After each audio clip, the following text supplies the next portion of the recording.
You ask Tiger to solve. This deals with linear equations with one unknown. The final result is m equals -30. Let's solve it step by step. Group all constants on the right side of the equation. Add 2 to both sides. Simplify the arithmetic.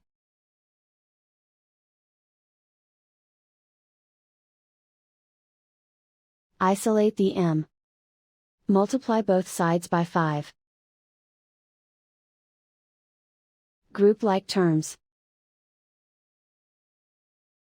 Multiply the coefficients. Simplify the arithmetic.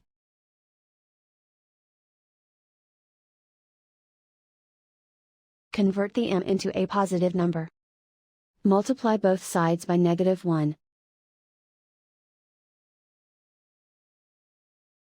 Remove the ones.